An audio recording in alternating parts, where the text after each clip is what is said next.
अस्सलामुअलैकुम। Young's food लाया है आपके लिए बहुत ही मज़ेदार सा बनने वाला शलजम पालक गोश्त की रेसिपी, जिसे आप मेरे तरीके से बनाएंगे तो मुझे यकीन है बड़ों के साथ साथ बच्चे भी शौक से एंजॉय करेंगे। तो इस शलजम पालक गोश्त को बनाने के लिए कुकर का इस्तेमाल करेंगे, जिसमें आधा कप तेल लेकर इसको गर्म कर लेंगे। अब इसमें 1 चाय का चमचा साबुत सफ़ेद जीरा, 10 से 12 अदद साबुत काले मिर्च, 2 से 3 अदद लौंग, 1 छोटे साइज का दालचीनी का टुकड़ा और 1 अदद बड़ी काली इलायची को डालकर इन साबुत गरम मसालों को कुछ सेकंड फ्राई कर लेंगे, जिससे इन साबुत गरम मसालों की बहुत अच्छी सी खुशबू तेल में आ जाएगी। अब इसमें ये 2 बड़े साइज की रफली कटी हुई प्याज डालकर इसे बिल्कुल हल्का सा सुनहरा हो जाने तक पकाएंगे। इस टाइम प्याज को पकाकर ज्यादा सुनहरा नहीं करना है। अब इसमें ये 1 किलो गोश्त जिसे धो लिया है, आप बीफ या मटन जो चाहे इस्तेमाल करें, इसमें डाल लीजिए। साथ ही इसमें ये 1 खाने का चमचा भरकर लहसुन अदरक का पेस्ट डालकर गोश्त और लहसुन अदरक को प्याज के साथ मिक्स करते हुए भूनेंगे, जिससे गोश्त में मौजूद पानी खुश्क हो जाएगा, गोश्त की रंगत तब्दील हो जाएगी, प्याज, गोश्त और लहसुन अदरक तीनों से कच्चेपन की खुशबू खत्म हो जाएगी। देखिए गोश्त अच्छे से भुन गया है।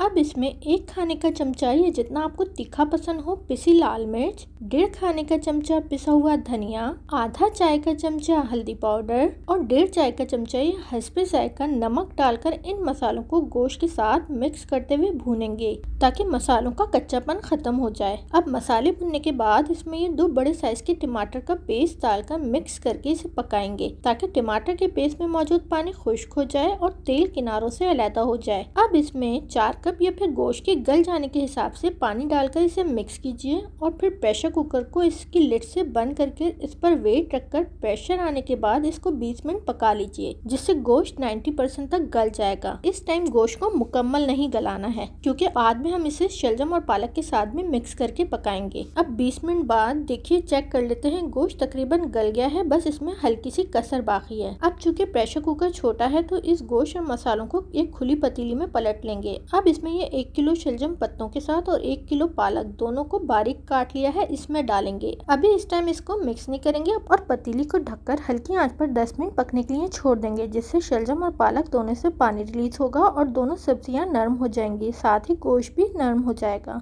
अब 10 मिनट बाद देखिए, दोनों सब्जियां नरम हो गई हैं, उससे पानी निकल आया है, यकीनन गोश्त भी मुकम्मल गल गया होगा। अब इसको मीडियम फ्लेम पर पकाकर तमाम पानी खुश्क कर लेंगे, जिससे सब्जी अच्छे से भुन जाएगी। साथ ही इस टाइम इसमें 2 अदद कटी हुई हरी मिर्च डालकर इसे भी मिक्स करके पका लेंगे, ताकि तेल ऊपर आ जाए। देखिए तेल ऊपर आ गया है। अगर आपको इसमें ग्रेवी रखनी हो तो इसको पहले ही हल्की आंच पर पकाइएगा, ताकि थोड़ी सी ग्रेवी बाकी रह जाए। मेरे हिसाब से ये बहुत मुनासिब है। अब ये शलजम पालक गोश्त तैयार है। अब इसे सर्विंग डिश में निकालकर गर्मा गर्म चपाती के साथ सर्व करेंगे। तो कैसी लगी आप लोगों को ये शलजम पालक गोश्त की रेसिपी, ज़रूर बताइएगा।